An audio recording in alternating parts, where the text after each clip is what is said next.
أعوذ بالله من الشيطان الرجيم بسم الله الرحمن الرحيم الحمد لله رب العالمين. All praises are due to Allah subhanahu wa ta'ala, the Lord of the universe, and may his peace and blessing be upon his noble messenger, Prophet Muhammad. Allahumma salli ala Muhammad wa ali Muhammad. Assalamu alaikum and welcome to Future Stars on Hidayat TV. I'm your host Hassan Shah, and today we're continuing talking about the creator and the creation. Now, we've focused on these past few episodes on what are some of the proofs of the creator, what are some reasons why people might disbelieve in the creator, and what reasons we can give to counteract that. But now we're looking at this topic of Tawhid and Shirk. So hopefully we can figure out what's the difference and how important this topic really is. So before I start, I'd like to introduce the people joining me today. Assalamu alaikum, my name is Misbah. Assalamu alaikum, my name is Mohsin. Okay, so thank you for that. So the past few episodes we've been touching on really proofs of the creator and talking about maybe the science and religion, talking about that as well, and also reasons why people might disbelieve in Allah subhanahu wa ta'ala, and talking about what we focused on the creation part, but also on the creator as well, talking about Allah subhanahu wa ta'ala, who is Allah. We've touched a little bit on something that we can call the ma'rifah of Allah subhanahu wa ta'ala, trying to recognize, appreciate Allah subhanahu wa ta'ala. And today we're talking about Tawheed and Shirk. So first of all, I'm going to start us off with the ayat from the 6th surah of the Quran, and it's the 19th ayat. Allah subhanahu wa ta'ala says, "Say indeed he is one God, and I indeed disown what you associate with him." Okay? Allah subhanahu wa ta'ala is telling us to say that God is one and that we disassociate with anything with what people associate with him. Okay? So how does that link in with that topic that we've established today of Tawheed and Shirk? How does that ayat in particular discuss our topic today? If I go to you, Mohsin. Because it's telling people that they shouldn't associate God with Allah, because it doesn't help them in any way. So Okay. and by associating partners with God, you're becoming like a kafir, like a non-believer. Yeah, exactly. But yeah. And what, Misbah, how does that link with the topic exactly? The name of the title that we've got today. Because Tawheed is the belief in the oneness of God. So this ayah really talks about how God is the one, there is no other partners to be with God. And Shirk is that belief of having more than one God. So it's one of the biggest sins, if not the biggest. So this ayah tells us not to perform Shirk. It's not to associate anything with God. It's because God is one and one only. Okay, yeah, definitely. This ayah talks about really our topic because it discusses them.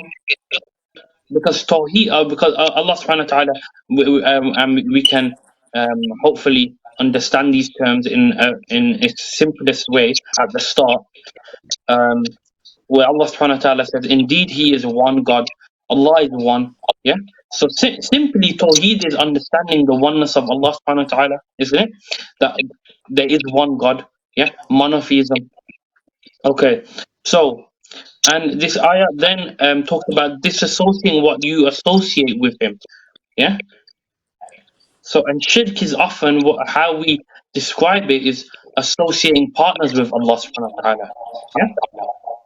So, like, for example, we can have polytheism, something like that. Yeah. Okay. So, hopefully, we'll touch more on that. But these are the I've got 3 points of hopefully what we can accomplish today. Yeah. So we're gonna look at the terms Tawheed, Muwahhid, Shirk, and Mushrik. Yeah. So these 4 terms, hopefully we'll look at these. Yeah. So Tawheed, Muwahhid, Shirk, and Mushrik. Okay.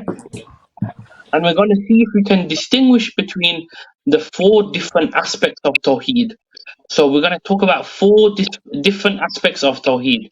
Yeah. And then lastly, we're going to examine Shirk. We're going to examine it. What is Shirk? And also touch on hidden Shirk as well. And what does that mean? And what does that consist of? Okay, so those 4 keywords, yeah, that we have. What were they? Martin, what was one of them? Those keywords that we said. That Mushrik. was my first point. Mushrik. Yeah, one of them was mushrik. Did any of you know what a mushrik is? Is it like it's like a kafir kind of, so it's like it's a non-believer. Okay, yeah. So a mushrik, we can understand that as someone, a person, yeah, who believes in and who believes and practices shirk. Yeah. So a mushrik is a person who performs shirk. Yeah. Okay. So a mushrik is a person who performs shirk. Okay, Misbah, what was another word that another important word that we mentioned there? Shirk. Okay, shirk. Yeah. So what do you we've already really described that, but in your own words, what would you say that is? It's to like believe that there is more than one God. So there's like Yeah. multiple gods. Okay. Yeah. So we can say shirk is we can explain that as polytheism. Yeah. The belief in more than one God. Yeah. Okay.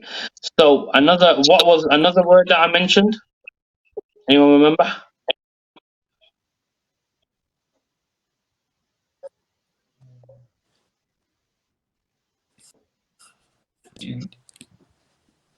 Say that again. A Sorry.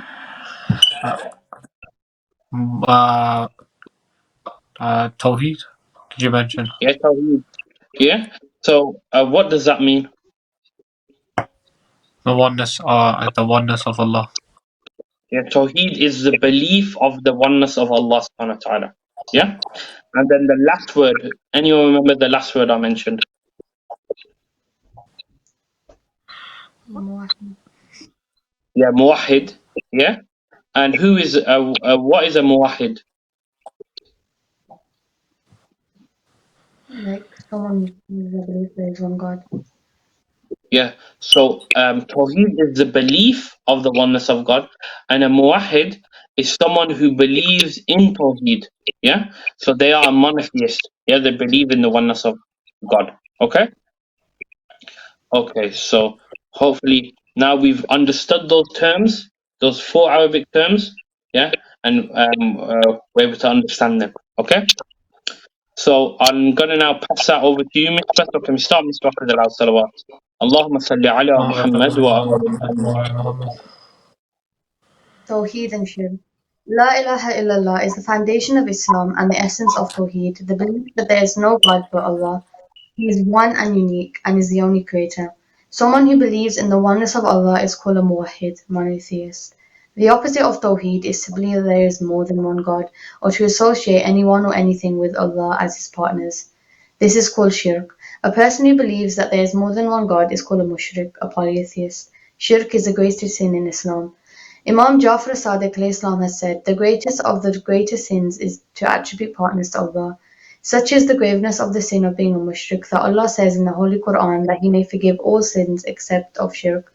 In Surah An-Nisa, Surah 4, verse 48, the Quran states, indeed, Allah does not forgive that any partner should be associated with Him, but He forgives anything beside that to whomever He wishes, and whoever associates anything with Allah has indeed devised a great sin. The Quran clearly warns that all kinds of mushrikeen polytheists will suffer the punishment of hell. In Surah Al-Ma'idah, Surah 5, verse 72. Indeed, whoever ascribes partners to Allah, Allah shall forbid him entry into paradise, and his abode shall be the fire. Except those to whom guidance about Tawheed does not reach, these people will be judged by God in a different way. Story time. Having a proper understanding of Tawheed is so important that all the Anbiya and the Anbiya alayhi salam took every opportunity to explain it so that the people did not fall into the sin of Shirk. Even during the Battle of Jamal, which was fought against a number of rival Muslims, Imam Ali alayhi salam took the time to explain Tawheed. When the battle was about to begin, a Bedouin Arab approached Imam Ali's alayhi salam camp requesting to talk to him. He was taken to Imam, and all those around Imam were looking forward to see what the matters the Bedouin wanted to discuss with Imam in that critical situation.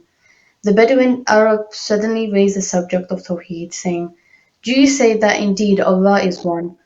Imam Ali's companions objected to him, saying, "Is this the proper time to discuss such matters? Don't you see that Amir al-Mu'mineen alayhi salam is busy in handling the affairs of the war?" Thus the companions attempted to take the Bedouin away from Imam and prevent him from continuing his talk. However, the Imam said, "Let him speak, for what this Bedouin is seeking is the very thing we demand from these people with whom we are fighting." Imam Ali alayhi salam meant that the war was actually for Tawheed and the principles of Tawheed. If the people of the opposite side truly had a correct understanding of Tawheed, then they would never have fought against the Imam, who was the representative of Tawheed. Therefore, Imam chose to take time to explain Tawheed to that Bedouin Arab in very difficult and tense moments of the war. Salawat. Allahumma salli ala اللهم صل على محمد وآل محمد وجههم. Okay, thank you for that, Misbah. So Misbah, they started us off talking about how belief in Tawheed, belief in the oneness of Allah subhanahu wa ta'ala, is the foundation of Islam. Yeah. So our religion, the foundation of it is Tawheed. Yeah. The belief in that there is no God, that there is no God worthy of worship except Allah subhanahu wa ta'ala. There is no other God than Allah subhanahu wa ta'ala. Yeah. He's unique and the only creator. Yeah. So she added in those words that we talked about there. So a person who believes in this is a muwahid. Yeah. So someone who is a monotheist. Yeah. And the opposite of Tawheed is what shirk. Yes, so polytheism, believing in more than one God, associating partners with Allah subhanahu wa ta'ala. And that is the greatest sin in Islam. Yeah, so Misbah gave a narration from Imam as-Sadiq talking about this. And also it is the worst sin to do, shirk, associating partners with Allah subhanahu wa ta'ala. And and it's one of the sins which are not forgiven if you die upon it. Yeah. So shirk is something that we should definitely, of course, stay away from. Yeah. So you talked about that. She also raised a point. So everyone everyone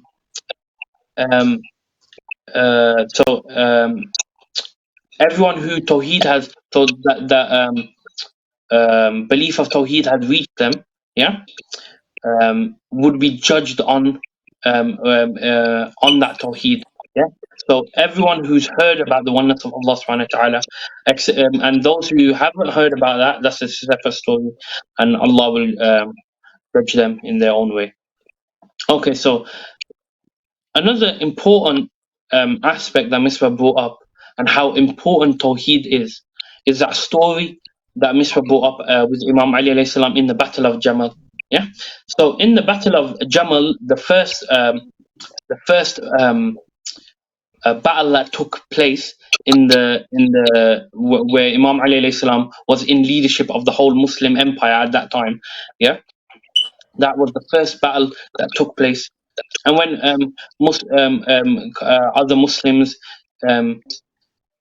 had enmity towards Imam Ali alayhi salam and used the banner of the martyrdom or the killing of the last Khalif that took place to them, yeah, and what was so essential in this story that Misbah told was that in the heat of battle, a man for some reason comes to ask Imam Ali alayhi salam about Tawhid. He comes to ask Imam Ali in the middle of a battle about Tawhid. And as the companions around Imam Ali alayhi salam at that time, in that heat of battle, expressed to that man, saying, "Look, he's how Imam Ali alayhi salam is in this heat of battle. He can't he can't answer your question right now. Essentially, so Misbah quoted and those people around Imam Ali alayhi salam saying, "Is this the proper time to discuss this matter? Don't you see that Amir al-Mu'mineen alayhi salam is busy in handling the affairs of war?"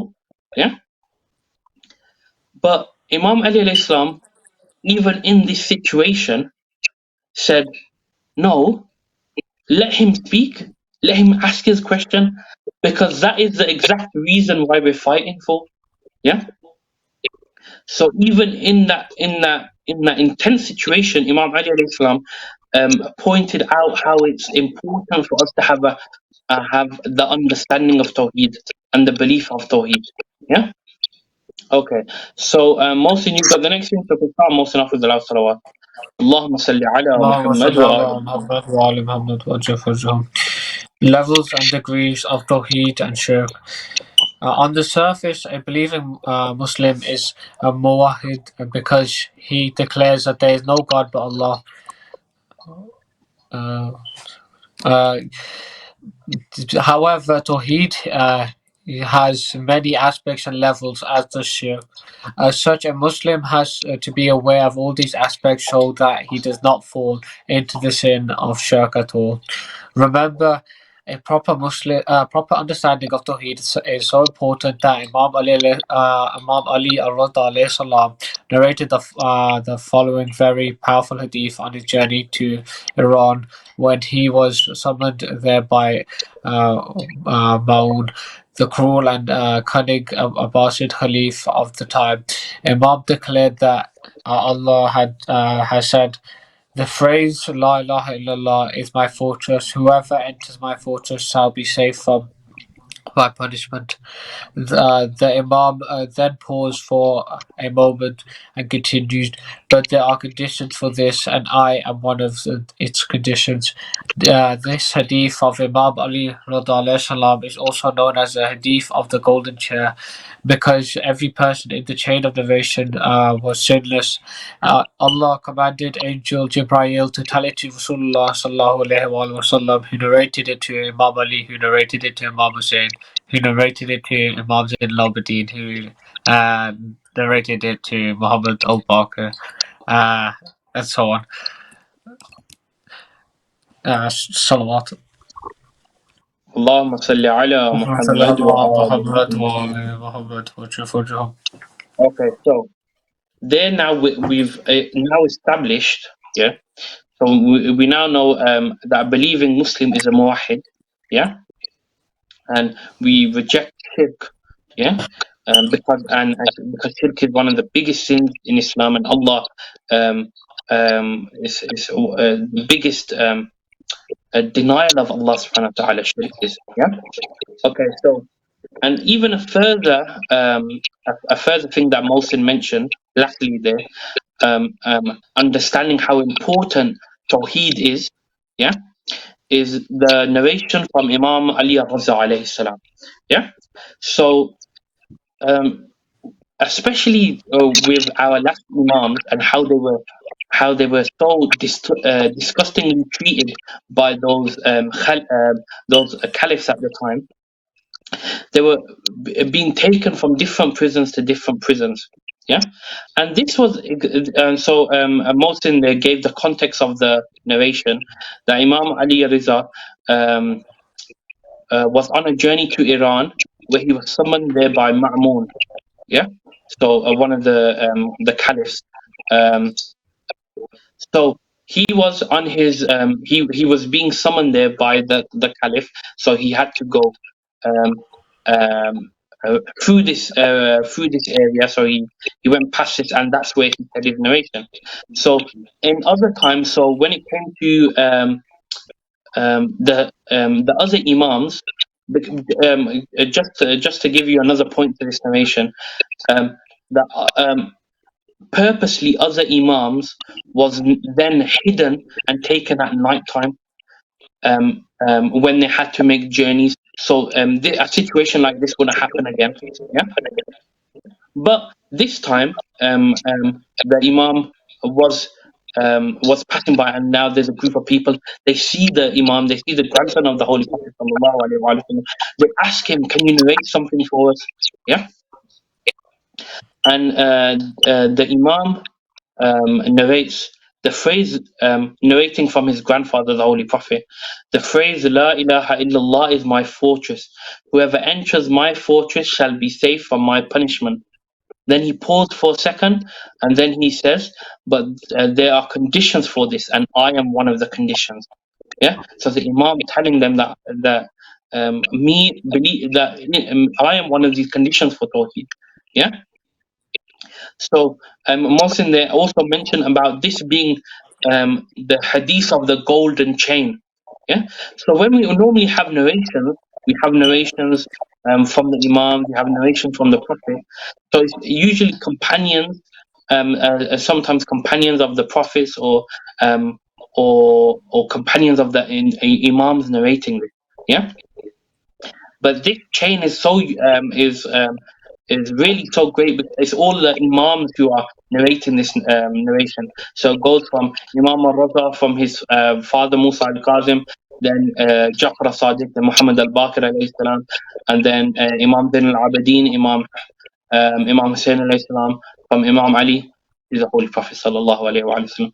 So that's why this narration is called the narration of the golden chain, because of the immaculate people in that chain of narrators. Okay, so now I think we're going to get into those aspects of.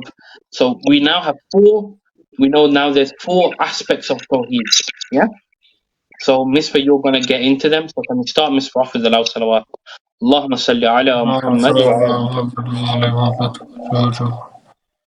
The four aspects of Tawheed, Tawheed in essence. This means that Allah is one and there is none like Him. He is self-sufficient and needless. There is no creator except Him. This is seen in Surah Al-Ikhlas, Surah Al verse 1 to 4, where it states, "Say He is Allah the One. Allah is the all-embracing. He neither begets nor is begotten, nor has He any equal." We know that there can only be one creator of the universe because of the universe's intelligent design described previously.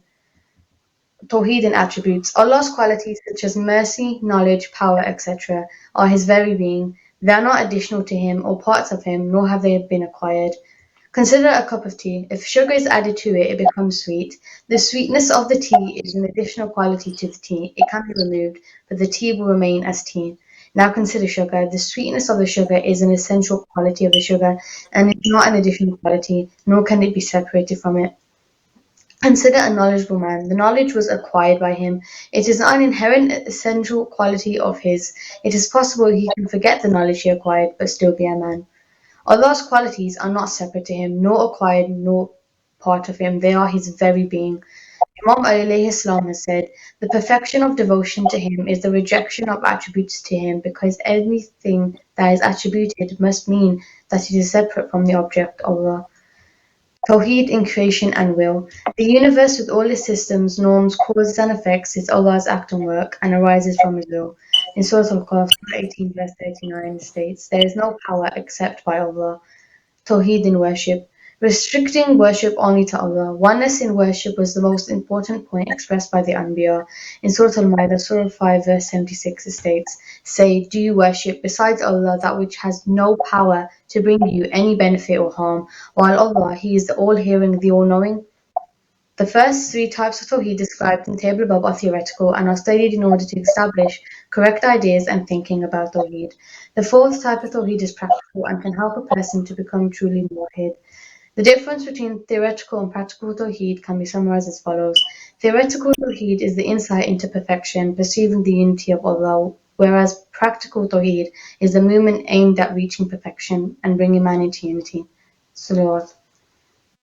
Allahumma salli ala Muhammad wa So there, Misbah explaining there, we can divide Tawheed in these four aspects. Yeah.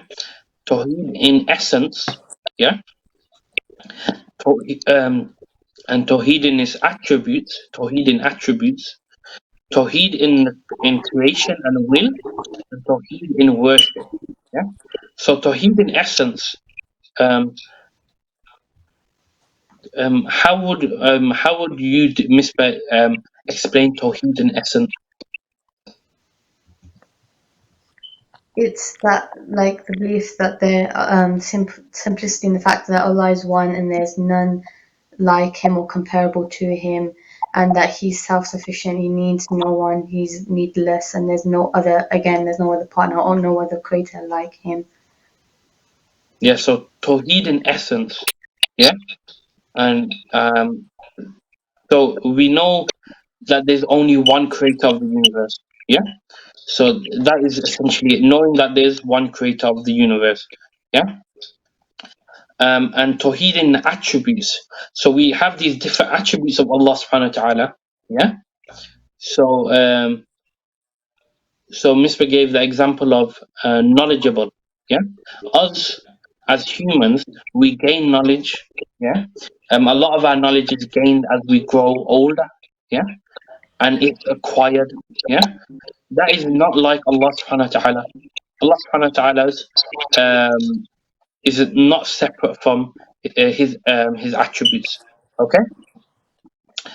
And then so so essentially his Tawheed and attributes is the attributes are his very being of Allah subhanahu wa ta'ala. And then we have Tawheed in creation. Yeah. So understanding that there's no power except Allah subhanahu wa ta'ala. Yeah. So everything arises from the will of Allah subhanahu wa ta'ala. So that Tawheed in the creation and will. So everything source is from Allah subhanahu wa ta'ala. Yeah. And then the lastly, Tawheed in worship, yeah, is that you reject everything else that is everything else is not worthy of worship except Allah subhanahu wa ta'ala. So this is the thing that really was pointed out and expressed by the prophets that Allah subhanahu wa ta'ala has sent. Yeah, if we really focused on this aspect of Tawheed in worship. Yeah. So Misra then added, so those three concepts of Tawheed, yeah. So Tawheed in essence, Tawheed in attributes, and Tawheed in creation. These are all like Misra described as theoretical, yeah. So these are all insight. This is an insight. This is a perception into perception in the unity of Allah subhanahu wa ta'ala. Yeah. And then we have the Tawheed in worship. This is our practical, what we're doing day to day. Yeah. So like our salah and all these other things. Okay. And these are the actions that we do in our life to reach perfection. Yeah. Okay. So now we've seen these aspects of Tawheed. So we'll go on to Shirk. So Misbah, can we start you off with the loud salawat? Allahumma salli ala Muhammad wa ala Muhammad. Muhammad wa ala Muhammad. How shirk manifests itself. Tawheed in essence, believing that there is more than one God or that Allah has partners, believing that God has delegated parts of the affairs of the creation to other beings, like angels, demigods, or prophets, believing in idols or that Allah manifests himself in idols or different beings. Tawheed in attributes, thinking that Allah's qualities are separate from him or are opposite to him, ascribing any of Allah's qualities to a human being or other creature, ascribing human qualities to Allah such as making mistakes or that he has a body or sits on a throne, and hidden shirk. Tawheed in creation and will, attributing any creation to other than Allah, assuming that anything can take place in the world without the will of Allah, believing in theories of creation that do not involve Allah, and hidden shirk again. Tawheed in worship, worshipping things other than Allah such as angels, spirits, sun, moon, stars, idols, etc., and paying homage to them, making offerings and sacrifices to them, and believing they can guarantee fulfillment of needs independently, and hidden shirk. Hidden shirk, al-shirk al-khafi. There is a very thought-provoking ayah in the Holy Quran. Allah says in Surah Yusuf, Surah 12, verse 106, and most of them do not believe in Allah except that they ascribe partners to Him. In this ayah, Allah is saying that even though many people may believe in Him, they still commit shirk. The shirk being referred to here is known as al-shirk al-khafi, or hidden shirk. Hidden shirk is when a person believes and says that there is no God but Allah, but his thoughts and actions do not reflect his belief. This kind of shirk is very subtle and difficult to spot. Salawat. Allahumma salli ala اللهم صل على محمد وآل محمد. Okay, so now we see how looking at those attributes of Tawheed, how shirk can manifest. Yeah. So Tawheed in essence, what is Tawheed in essence? What are we talking about there? Essentially, what are we mentioning there, guys? If you could tell me. So Tawheed in essence, we're saying, Tawheed in what are we saying? It was like belief in the one God, that there is no partners to Him, Yeah. but shirk So could manifest in this by associating more partners with Allah, And that and it can like take the many yeah, so forms. yeah, other so parts. Tawheed in Different. essence, Tawheed in essence. So um, that God has no partners, that God is one. Yeah. So Tawheed in essence, how you can now reject that, and how shirk can come into it if you're now believing that there is more than one God, or that God has partners, for example, like a son, something like that. Believing that believing in idols, yeah, or that Allah manifests Himself in idols, yeah. So these are all things which now you're rejecting the oneness of Allah subhanahu wa ta'ala. Yeah. So now you've rejected Tawheed in essence. Yeah. Okay, now you have Tawheed in attributes. How shirk can come into that?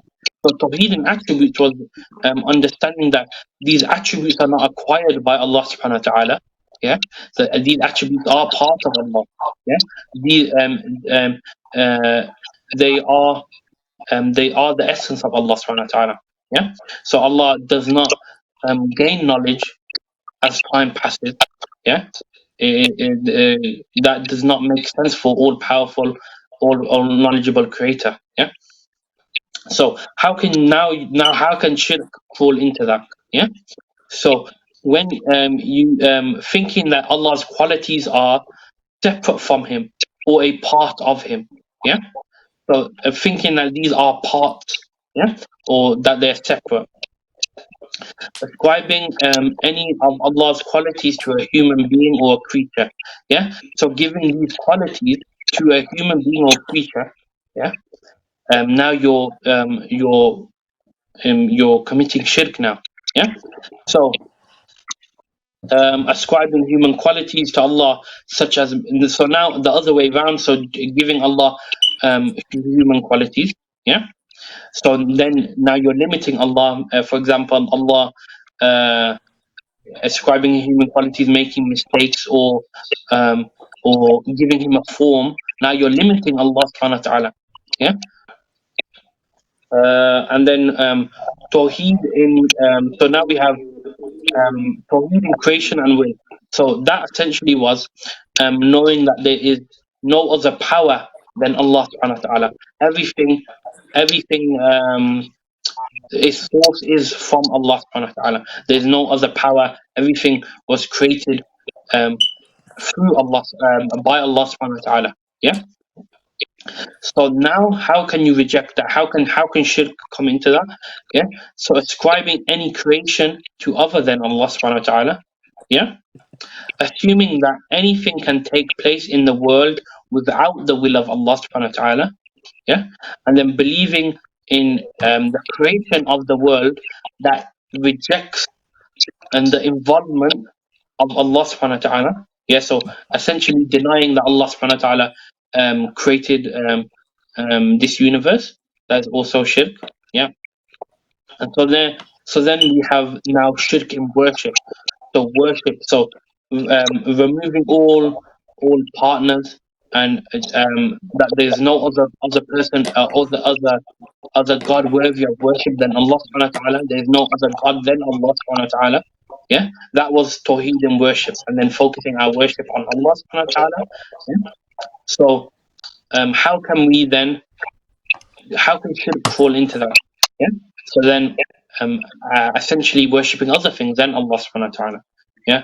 So idols, moon, star, all these other things, giving offerings to them, sacrificing these other stuff, and believing that these things, that these things are can can give you fulfillment so independently from Allah subhanahu wa ta'ala. Yeah. So these are all a lot of words, but hopefully understanding that that these things, um, doing these things, obviously reject. Now you're rejecting and going against Tawheed. Yeah. Okay. So all these four aspects. So we're splitting Tawheed in these four aspects, so we can maybe look at it a bit more deeply and understand it a bit more deeply, and see how you can how shirk can come from different angles. Yeah. Okay. So then we have something called hidden shirk. Yeah. Which is maybe a scary concept for some people, and and something that maybe we don't focus on. Yeah. But what essentially was hidden shirk? Can someone explain that to me? It's basically when that people they do either intentionally or unintentionally associate like partners with God by their actions or their thoughts, which don't reflect their belief in Tawheed. Okay. Yeah. So essentially, hidden shirk is um, essentially and we can go back to the ayat that Misbah mentioned from Surah Yusuf. Yeah, Surah Yusuf. And this is the 106 ayat. Allah subhanahu wa ta'ala says, and most of them do not believe in Allah except that they ascribe partners to Him. Yeah. Allah subhanahu wa ta'ala is saying in the ayat, even though many people believe in Allah subhanahu wa ta'ala, people believe in God. Yeah. Even that belief in God doesn't mean that you're not doing shirk. So how so even you believing in God, you can believe that there is Allah subhanahu wa ta'ala, but even then you can still commit shirk. And this is how we're talking about the hidden shirk. Yeah. So the Holy Prophet sallallahu alaihi wasallam has warned us against this. So abstain from hidden shirk. The worst thing that I fear for you is your hidden shirk. So rise above it, since among my followers shirk is more hidden than the creeping of an ant on a hard stone in the dark night. Yeah. So hidden shirk is essentially is when a person believes and says that there is no God but Allah subhanahu wa ta'ala, but his actions and what he does and his thoughts does not reflect that belief that he claims he has. Yeah. So it's a subtle and maybe difficult to spot. Yeah. Okay. So um, Mohsin, I'm gonna pass the next thing to you, so can start Mohsin after the salawat. Allahumma salli ala اللهم Muhammad. صل على محمد وآل محمد وأجل فرجهم. Some examples of hidden shirk include 1. Riya, showing off. This occurs when someone does an action with the intention of ibadah, but in reality they do it to show off. The intention is for the sake of others rather than Allah. The Quran tells us clearly in Surah Al-Qaf, whoever expects to meet his Lord, let him act righteously and do not associate anyone with the worship of his Lord. Allah says in the Quran, so woe to those who pray and are unmindful of their prayer, those who show off. Riya can affect us in different ways. Can you think of some other examples?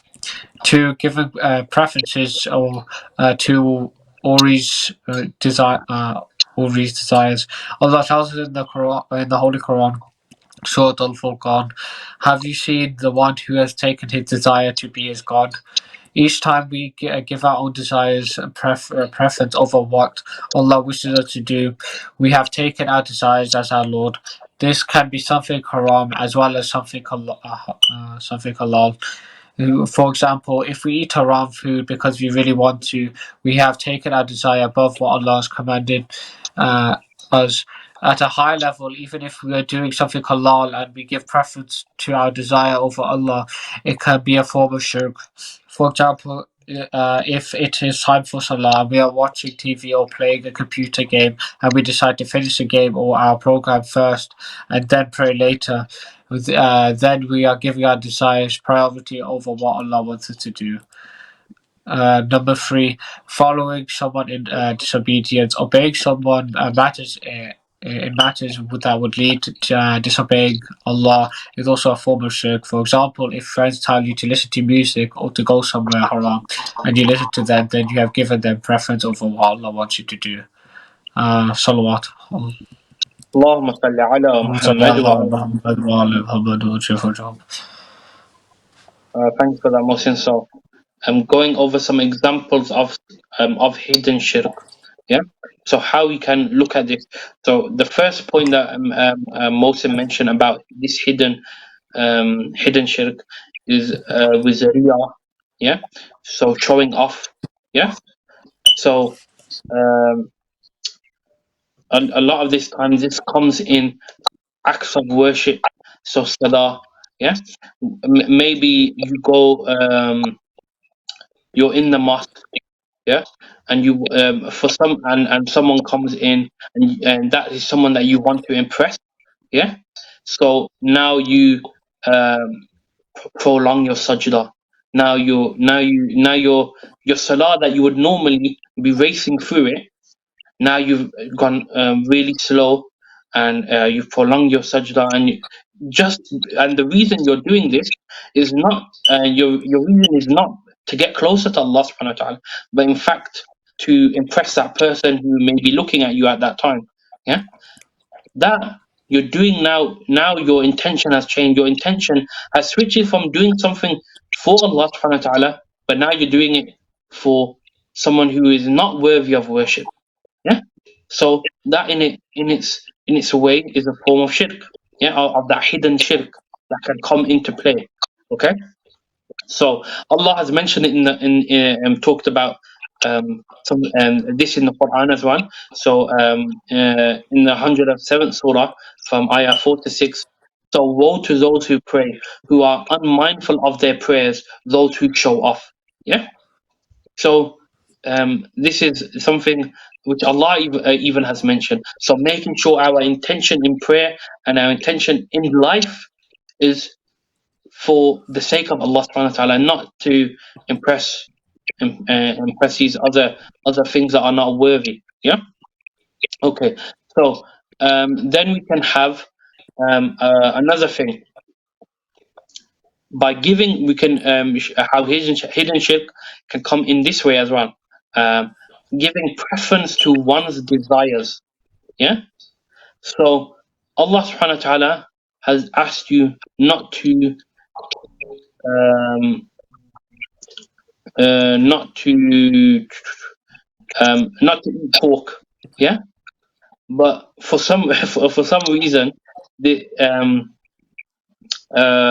you really want to, yeah, even though you know Allah subhanahu wa ta'ala has asked you and has forbid you from eating it, yeah. Now and if you then go on to eat that haram food, now you've put your desire of wanting that haram food over the command of Allah subhanahu wa ta'ala. Yeah. So you're obeying your own whims, your own desires over the command of Allah subhanahu wa ta'ala. Yeah? So who are you truly worshipping? Allah or your own desires? Yeah? And that's one way. So that's one way we can look at this. So giving preference to one's desires is where you reject or where you disobey the command of Allah subhanahu wa ta'ala and do a haram thing. So you're following your own desires, you're following shaitan over over Allah subhanahu wa ta'ala. That's one way of hidden shirk. Another way we can divide this section of giving preference to your desires is this can seem in an even more innocent way. Yeah, is um when salah time has come and you say, oh, this movie's only got half an hour left. I'll just finish this movie off first. It will be still salah time, so my prayer will be valid. It's still enough time to do my namaz, but I'm gonna delay my namaz to finish this movie, and then I'll do my namaz. So that is something maybe a lot of people might feel that they do, yeah, and it's very easy to fall into. But that is something how we can look at it as hidden shirk, yeah. So now we've placed our desire of watching this thing over of just going to that command of Allah subhanahu wa ta'ala. Yeah. So something for us to think about. What are we truly in life? Who are we truly following? Who are we truly aspiring um, um, to reach? Are we aspiring to in this life for for someone, for a creation, or are we aspiring in this life for the Creator, to please them? So this is these are questions that we need to have in our mind. Okay, and then the third thing, following someone in disobedience. Yeah. So following someone which clearly is disobeying Allah subhanahu wa ta'ala. Yeah. So like Moses gave that example of friends telling you to listen to music or to go to somewhere a place haram, and you follow them. Now you're following the creation over the creator. So another form of hidden shirk there. Yeah. Misbah, you've got the last thing, so we can start this off with loud salawat. Allahumma salli ala Muhammad wa ali Muhammad. Some more examples of hidden shirk are: number 4, seeing oneself as self-sufficient and without need. Allah tells us in the Holy Quran, in Surah Al-Alaq, Surah 96, verse 6 to 7, it says, "Indeed, man becomes rebellious when he considers himself without need, thinking that I am so clever, I am good-looking, or I am so rich, etc., and believing that these are our achievements, without realizing that Allah has given these blessings to us, and thanking Him for them is also a form of hidden shirk. We should rather always say, I have knowledge because Allah has blessed me with it. I have strength because Allah has granted it to me, etc. This constant realization that all we have is because of Allah's grace is true Tawhid. Number 5, seeing others as the cause of our blessings. Another form of hidden shirk is when we consider anyone other than Allah as the cause of these good things that come to us. Explaining this type of shirk, Imam Jafar Sadiq alayhi salam says, one who says, if such and such were not there, or I or my family would have perished or would have been afflicted by misfortune. As you can see, he creates a partner for Allah who provides for him and protects him. Number 6, to love something more than to love Allah. Allah is the only one who deserves our unlimited love and attachment. If loving something stands in the way of our love for God, then a true monotheist would put the love of God before anything else. Imam Jafar Sadiq Islam says, by Allah, the iman of a person cannot be pure till he loves Allah more than his near ones, his mother, his father, children, wife, other people, and wealth. Tawhid and other faiths. Let us examine our other faiths and compare their beliefs in God with Tawhid in Islam. Zoroastrians believe in a God of evil, darkness, and a God of goodness, light, both being equal and eternal. The God of good is called Yazdan, and the God of evil is known as Ahriman. Christians also believe that God is present in 3 forms. This is known as the belief of Trinity, with God represented as the Father, the Son, and the Holy Spirit. They also use paintings, statues, and other art to depict their sacred figures and stories in the Bible. What does the Quran say about the belief of the Trinity? A group of Muslims known as Nusayris call Imam Ali alayhi salam their God because of his extraordinary personality. Another group of Muslims known as the Wallet extremists believes that Allah has delegated his powers or entrusted all affairs to the A'imma, or that they are somehow incarnations of Allah. According to them, the A'imma independently give life and death and also sustenance. According to all Shia ulama, any person who has this belief or similar views about the A'imma is a mushrik. In Hinduism, there are three main gods, and their scriptures claim that there were many other gods and goddesses. However, they say that behind all these gods there is also a single spiritual entry from Brahma. Buddhists do not believe in God, but they worship the statue of Buddha as their god. The ancient Egyptians considered their kings, the pharaohs, to be living gods. In the Shinto religion of Japan, gods are thought to reside in particular trees, rocks, and streams. Before World War II, the Japanese honored their emperor as a god. On the 2nd of September 1945, Emperor Hirohito was considered and worshipped by the Japanese as their god, officially surrendered and announced his defeat. Thousands of Japanese wept, seeing their god in such a humiliated condition. On the 1st of January 1946, Emperor Hirohito renounced all claims to divinity that formerly had been acclaimed for him.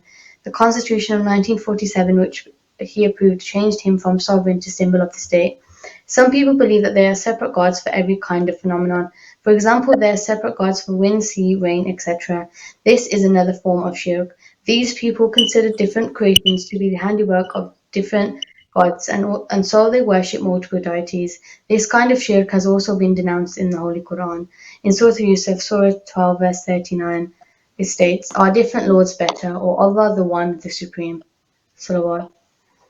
Allahumma salli ala Muhammad wa ala Muhammad. Thank you for that, Mr. So quickly going through that. So another um, another way of another aspect of hidden shirk is seeing someone as self-sufficient and without need. Yeah. So believing that I made it here in this position, I made it. It has all come from me.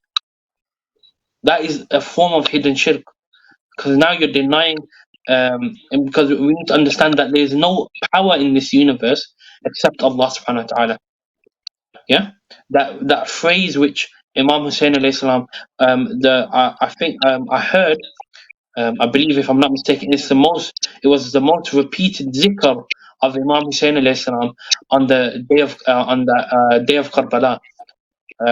La hawla wa la quwwata illa billah. That there's no power, there's no other power other than Allah subhanahu wa ta'ala. Yeah. So understanding that you reached that place not because you're self-sufficient, it is because you had need. And that was bestowed upon you by Allah subhanahu wa ta'ala. And then we have seeing others as the cause of our blessings.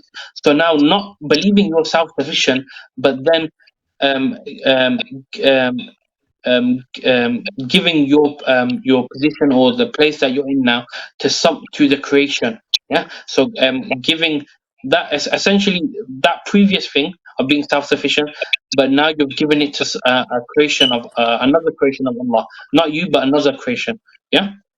And then we have the last form of hidden shirk that we talked about, to love something more than to love Allah subhanahu wa ta'ala. Yeah. So loving something more than loving Allah.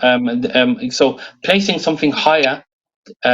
Loving something more than more than your love for Allah subhanahu wa ta'ala, and that really relates, and that was really the story of and how I see it, of that story of Nabi Ibrahim and his son. Yeah, that is it's essentially that story there. Yeah. Okay, so then we have the Tawhid and other faiths. Yeah, so Misbah then went through a bunch of faiths, that, and comparing their beliefs with Tawhid. So she went through Zoroastrians, and also Christians, also going through groups that claim to be Muslims, like we had Misbah going over the Nusayris. And so these are people who believed, but to be honest, their beliefs are very hidden, and we don't. I'm pretty sure they're well known as like a secretive group of people, Nusayris, and but what's widely known about them, what's widely thought about them, is that they believe that Imam Ali alayhi salam is God. So that's obviously shirk. Yeah. So you have so you have those ghulat, so these extremists in Muslims as well, who claim to be Muslim. So you have that on the Shia side, but also you have it on the Sunni side, where people give attributes like hands and all these other things to Allah subhanahu wa ta'ala, yeah, which is limiting Allah subhanahu wa ta'ala, yeah. So you have Hinduism, and we are all understand about the multiple gods and how obviously that is shirk as well. So all these other beliefs that Misbah went over, just comparing them to shirk, comparing them to Tawhid in Islam. Yeah. So it's good to understand other people's religions and understand how um, what their beliefs are, and comparing that to the belief of Tawhid. Yeah. Um, thank you for that, Mohsin and Misbah. Yeah, and explaining those concepts for us today. So understanding Tawheed and Shirk. Yeah.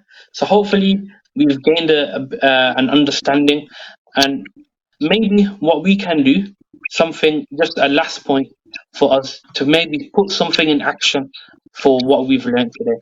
So hidden shirk does not fall under the ruling of manifest shirk in terms of not being forgiven by Allah subhanahu wa ta'ala.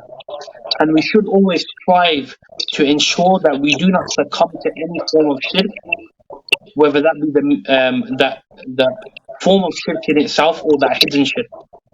So one way we can do this is to make sure our niyyah is always purely for the sake of Allah subhanahu wa ta'ala. Yeah.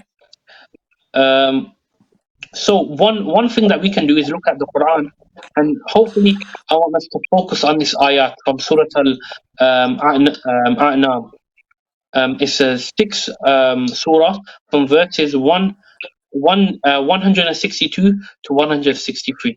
So hopefully what we can learn from today and put into action is memorize this ayat. Yeah. So Allah subhanahu wa ta'ala says, say indeed my prayer and my worship and my life and my death are all for the sake of Allah subhanahu wa ta'ala, the Lord of the world. He has no partner, and this creed I have been commanded to follow, and I am the first of those who submit. Yes, a beautiful ayat from Allah subhanahu wa ta'ala. Just what we can do, memorize this ayat, memorize the Arabic, memorize the translation, and make it a habit for us to read and purify our intentions. Yeah. So thank you, Mohsen Misfa, for joining me on today's show. Thank you at home for watching on this important topic of Tawheed and Shirk. Next week we're going to be talking. We're going to be going on to Salah and how that fits into this creation, and talking about the creation and the creator. So thank you for joining me on today's show, and I'll see you next week, same time, same place on Hidayat TV. Until then, assalamu alaikum wa rahmatullahi wa barakatuh.